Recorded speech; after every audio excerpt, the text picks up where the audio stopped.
Hey, how's it going, everybody? Charlie Wilson here, aka Sinister Charlie. Welcome back. Hi. We've got some more fat files from the fatty electron man.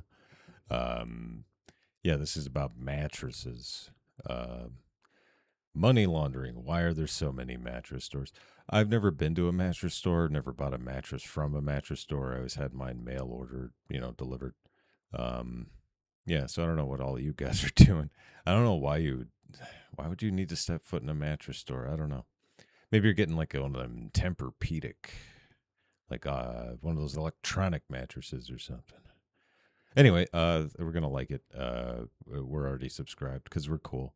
You should be cool too. Yeah, let's go. Since I started this channel, this has been by far and away the most requested topic of all time. Really? Quack. Today we're talking about mattress stores and why they're absolutely everywhere, because let's face it, if you've been on the internet for like 5 minutes in the past 10 years, you've probably seen the memes or seen the Reddit threads or any other number of things where people are convinced that mattress stores... I've never even heard of this. I'm not on TikTok and stuff either, so... Maybe that's why.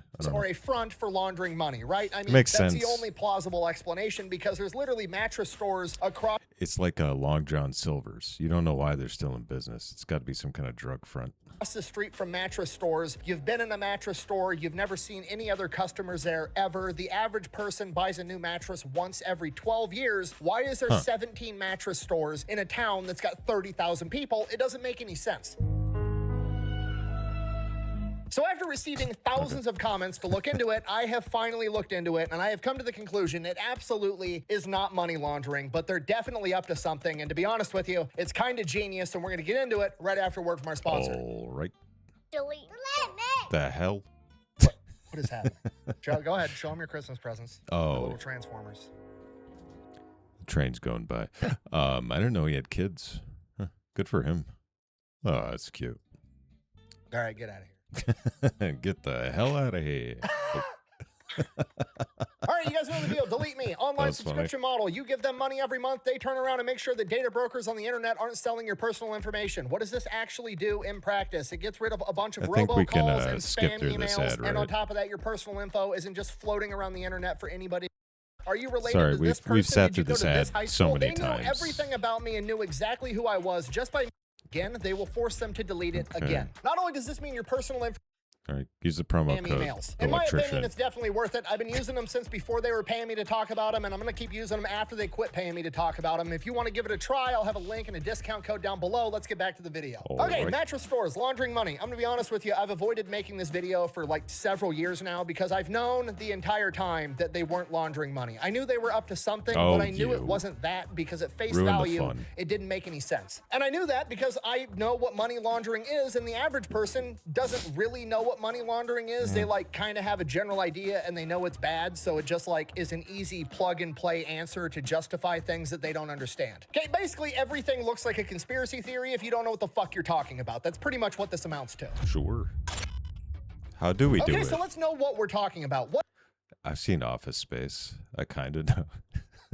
Are you going to teach us money laundering? What is money laundering? Money laundering, laundering, like cleaning, like doing laundry. Basically, you're taking dirty money and you're making it clean. Dirty money, obviously referring to money that you've acquired through illegal means, like prostitution or selling illegal drugs. Sure. Clean money, referring to like honest, hard-earned money that you got from your W-2 paying job. Where the rest of my money? And look at the piece Uncle Sam getting. With that much money, y'all at least take me out to dinner and tell me I'm pretty. So simply put, money laundering is just basically taking money that you've acquired through illegal means and making it appear as though you earned it legally in the eyes of the government. Why is that important? Well, because hypothetically speaking, let's say that you're a drug dealer and you make $10 million a year selling illegal drugs. You now have $10 million in cash and you can't really do anything with it. You can't put it in the bank. You can't go buy a house. You can't go buy that Ferrari or that Lamborghini you wanted, because the second you start spending millions of dollars a year, the IRS is going to pop up and be like, what Where the fuck did you get all this money? You They don't would even have a never. job. And then they find out that you got it by slinging dope. They confiscate all your money. They throw your ass in prison. It's game over. So if you want to be able to spend all that dirty money, you got to clean it and pay taxes on it to make it appear as though you earned it honestly. And the way a lot of people have done that historically is they'll buy a laundromat or a car wash. They'll buy a business that has a very high volume of sales that isn't a very high dollar amount per sale, and then they can just artificially inflate the number of sales that they had. So for example, the TV show Breaking Bad, right? Walter White, the main character, he's dealing meth. You know, Saul in that show actually explained it really well, where he's at the foot, the manicure pedicure place. Yeah, I think he's probably He's making like that. $7 million a year. He needs to come up with a way to justify to the government how he made that money. So his wife buys a car wash, and then that car wash is how he claims that he earned all that income. And the car wash is a legit business. It's a real car wash. They're actually there. It has employees. They're washing cars, but his car wash only washes like, say, 20 cars a day, and he goes through and rings it up as though they washed 100 cars a day, and then to pay for those other 80 car washes, he uses his illegal drug money, and then he gets to tell the IRS, I washed 100 cars, here's how I came up with this money, and he does that every single day on a loop, repeat over and over again, till he justifies all that drug money. I gotta do it, man. And this is pretty much how I knew that all these mattress stores guy's weren't a really being good used for laundering stand-up money as well. because it doesn't line up with the business model, right? If you're wanting to launder money, you want to be able to say, I washed 100 cars today, when in reality you only washed 20. You can't really do the same thing with selling mattresses because there's a paper trail. Okay, think about it. If you get audited by the IRS and they're like, I don't think you actually washed 100 cars. Cool, fucking prove it. I said I did. I typed it into the cash register. Guess what? I did. The end. They can't prove shit. If you turn around and try doing it with mattresses and you're like, I sold 100 mattresses on Tuesday, all they have to do is go to the mattress factory manufacturer that you buy mattresses from and be like, hey, how many mattresses has this guy sold this year? How many has he bought from you? Oh, he's bought 100 mattresses this entire year and he's telling me he sold 20,000 mattresses? Obviously, Sure. he's fucking lying. Game over. You lose. The end. Buh! Couldn't they also look at all the cleaning supplies that you didn't use for your car wash and know that you weren't actually cleaning that many cars? Buh! Yeah, sure, they could, but I mean, think about it. It's fucking soap and water. Just buy enough soap to wash 100 cars and then dump all the soap that you don't use down the Yeah, that fucking makes drain. sense, actually. Ta-da, the evidence is gone. Okay, do that with mattresses. You've got to explain why you're taking 7 semi-loads of brand new mattresses to the landfill every fucking week, and they're gonna catch your ass. Okay, on top of that, another reason money laundering selling mattresses doesn't work is because mattresses are like anywhere from $1,000 to $5,000, and the average person only Whoa. Where are you buying your mattresses, sir? I don't know about the average. I think mine cost me like $300 maybe. $1,000. I mean, it was probably a pretty good mattress, but buys one just mattress saying. every 12 years. Is that what I think it is? Customers. Meaning that if you're trying to launder money by selling mattresses and your mattress store's in a town with 50,000 people and over the course of a decade you sell 180,000 mattresses, that's going to raise some eyebrows, whereas something like a car wash or a laundromat won't, because guess what? People are washing their cars hundreds of times. People are doing laundry every fucking week. Like, this is a recurring thing that you can justify. This is why doing money laundering via selling mattresses doesn't make any sense. So the entire conspiracy theory that mattress stores are a front for laundering money, complete fucking nonsense. No, they aren't, okay? That doesn't change the fact they're definitely up to something. We agree on that. Really? Because they're everywhere, right? It's insane. I live in a town of 35,000 people. We've got like 7 mattress stores inside of this town. It doesn't make any sense whatsoever. There's literally mattress firms across the street from other mattress firms. Like, they're definitely up to something. And it took me a little while, but I finally figured out what they're up to, and it's completely legal, but it's also brilliant. Oh. It's just one big real estate Oh. play. That's the entire business model. They don't actually give a shit about selling mattresses. They just want to occupy high-value real estate for 10 years and then sell the lease. Okay, so here's how this works start to finish. Basically, a real estate developer comes into a town. This is a growing town. He wants to go in there, spend millions of dollars, and develop Okay, I think I get it. You buy it, the property, and then wait for it to go up and then sell it. I don't know. this something new like that. shopping I center don't know how that area. works. You know, there's going to be a Walmart there and a Best Buy and a Kohl's. And while he's building those 3 buildings, he's also going to build a bunch of blank slates, right? All the little strip malls around it. Maybe there's going to be a Verizon and a chiropractor and some little boutique, whatever the fuck. All those blank ones that are going to fill up later. Yeah, Best Buy. When's the last time When's the last time anybody's been in a Best Buy?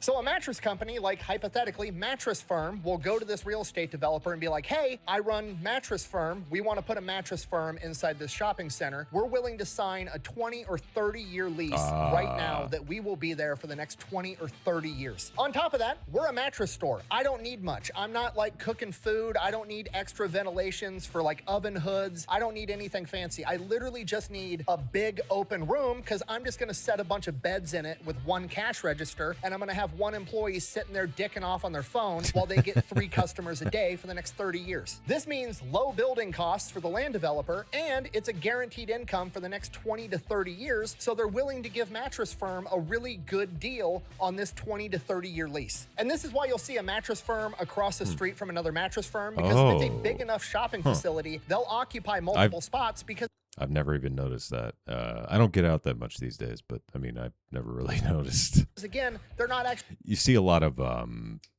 of those rental places for furniture and stuff. I forget what they're called, but you see a lot of that.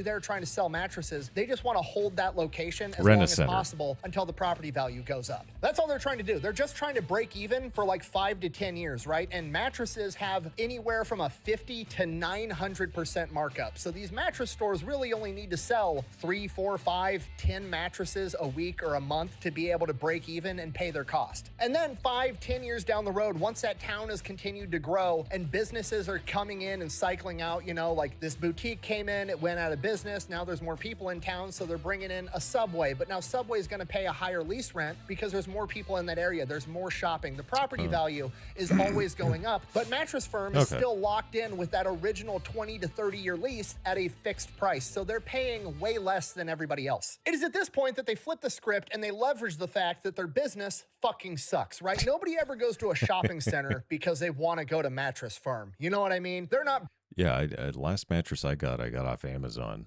You know, like why?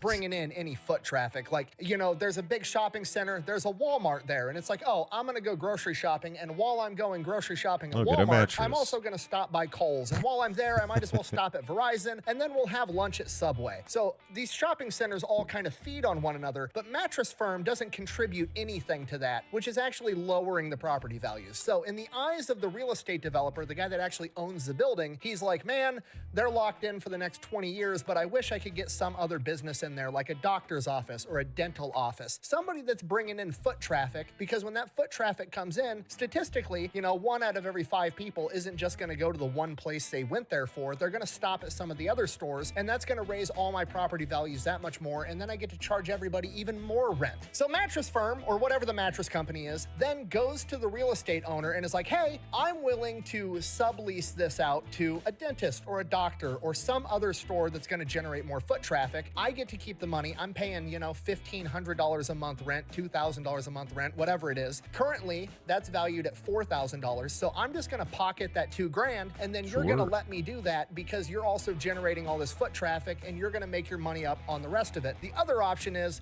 I'll just keep my Mattress Firm here for 20 fucking years, and we can all suffer together. No, don't like that. At this point, pretty much one of two things happens. The real estate owner agrees to let the mattress company do this, either letting them sublease or selling the lease outright for this discounted rate because they know that they're going to make money off the property values of increased foot traffic. Option B, that's not good enough for the real estate owner. They don't just want to make more money by increased foot traffic and increasing the rest of the property value. They also want to be able to charge fair market value on rent of that location. So instead of letting the mattress company make a bunch of money over the course of the next 2 decades by subleasing or selling the lease, they turn around and they're like, no, I'll just give you one big bulk sum of money so I can break the lease, then I can turn around and rent it for whatever I want. Basically, the real estate owner has to just pay them to leave. Like the entire That's business pretty model cool, is just man. being like barnacles for shopping outlets. Like, I'm just gonna get here and I'm gonna fucking live here and survive and be a pain in the ass for everybody. And if you want me to leave, it's gonna cost you. Okay, but that's like the small case-by-case basis, right? That's not where the real money's getting made, right? You gotta realize there's a certain amount of convenience in the fact that they own thousands of locations That's in crazy. every major I've city never even all over noticed. the entire country. And that's not an exaggeration. Like, to put it into perspective, there's like I guess you don't really notice unless you're looking for it, right? Yeah, because I never really noticed, like when I used to work for the post office, I was a mailman, and I never really had noticed mail trucks that often. And then after I worked there, I noticed them everywhere. It's weird. 17,000 Starbucks in the United States, there's somewhere between 15 and 18,000 mattress stores in the United States. So where they make a shit ton of money is being able to leverage and bundle all of that together. Okay, so hypothetically, say there's a new urgent care clinic that wants to open up locations all across the United States. They want 500 locations in every major city all over the US. They've got pretty much 3 options. Option A, they can go and do 500 different leasing agreements with 500 different businesses all over the US, and it's gonna take forever and be a fucking nightmare negotiating 500 times. And if that's the route they go down, they go in, they then have 500 different construction projects, right? Because all 500 different locations aren't gonna be the same thing. They're taking over a frozen yogurt spot in this town, a Subway in this town, a dental office in this town. They've got to go in, re-gut everything, and build it from the ground up on the inside. Option B, they can build their own facilities brand new from the ground up, but that's an even worse option because now they have to go in and they have to deal with 50 different states that have 50 different laws, and then inside of those 50 different states, they've got to deal with 500 different cities that have their own municipal laws with different codes every single time. They have to get everything rezoned for the right zoning. Then they have to go build and construct it, and the entire thing is going to take years. Option C, they can go to this mattress company that's got retail locations in all 50 states and all the locations that they already want, and all their locations are, again, already gutted. It's just a big empty fucking room. It's basically, they get to move right in, everything's already zoned, everything's up to city code. They get to wheel out the mattresses, wheel their shit in. If they need to build a little something, they just throw it up in there, and they can be up and going in a couple of months. And with these humongous deals where it's like hundreds of millions of dollars going into an investment, time is money, so they're willing to pay a humongous premium for the convenience that this mattress company is offering them, so mattress company makes a shit ton of money. Okay, that's it. That's the business model. That's they're not crazy. Laundering money. They're basically scalping retail real estate. That's essentially the entire business model. Imagine you're playing What a grift. Monopoly, except every spot on the board has a fucking mattress firm, and if you want to put a hotel there, you've got to buy mattress firm out. That's their plan. This is bullshit. All right, take it easy, man. It's basically the retail version of a slumlord, right? That's what slumlords do. They go in, they buy up a bunch of single-family housing, they just try to break even on it for 10, 15 years. Once the housing market's gone through the roof, they then turn around, sell the houses. That's where they make all their money. Mattress Firm is doing the exact same thing with retail shopping locations. That's it. So in conclusion, mystery is solved. Mattress companies, while they are absolutely everywhere, they're not up to something nefarious. Solved. They're not doing anything illegal. They're not a front for laundering money for the cartels. They are quite literally just scalping retail real estate. Myth busted. Thanks for watching. All right, Best way to well, support the I channel is didn't go buy know there some was merch, one, maybe but drink some Echelon. sure. All that's available over Ooh, at I kinda like that shirt. thefatelectrician.com. Quack bang out. Beep bop boop bop ba beep bop boop. Also, that one shirt that I want.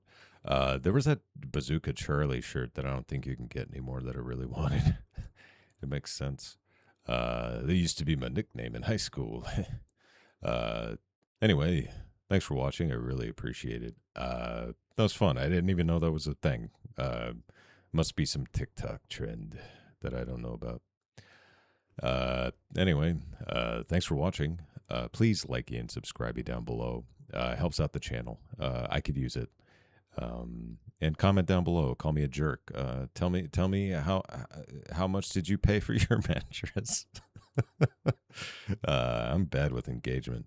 Hey, thanks for watching. I really appreciate it. And bye.